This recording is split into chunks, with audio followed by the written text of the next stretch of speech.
Assalamualaikum warahmatullahi wabarakatuh. Tutorial video kali ini tentang bagaimanakah caranya mengetahui apakah ada aplikasi berbahaya di handphone kita ketika kita telah menginstal beberapa aplikasi yang ada di handphone. Nah, ini mudah sekali teman-teman.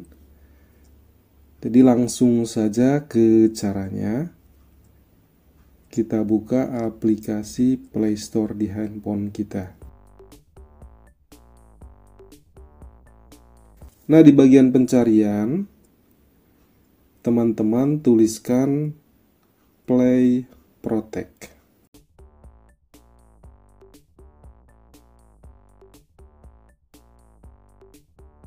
Atau teman-teman bisa mengunjungi profil kita di bagian atas ini.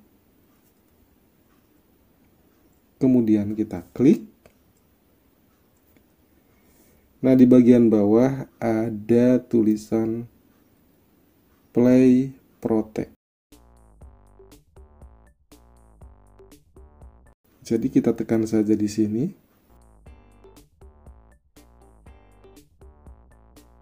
Nah, nanti ada keterangan yang bisa kita lihat di sini. Apakah ditemukan aplikasi berbahaya atau tidak ditemukan aplikasi berbahaya di handphone kita. Nah, ini sangat mudah sekali cara mengeceknya. Silakan dicoba teman-teman semuanya untuk mengecek apakah ada aplikasi berbahaya di handphone teman-teman semuanya. Nanti kita diskusi di kolom komentar. Silakan jika menemukan hal-hal yang aneh, silakan berkomentar di kolom komentar. Nanti kita diskusi sama-sama ya. Terima kasih sudah menonton video ini. Wassalamualaikum warahmatullahi wabarakatuh.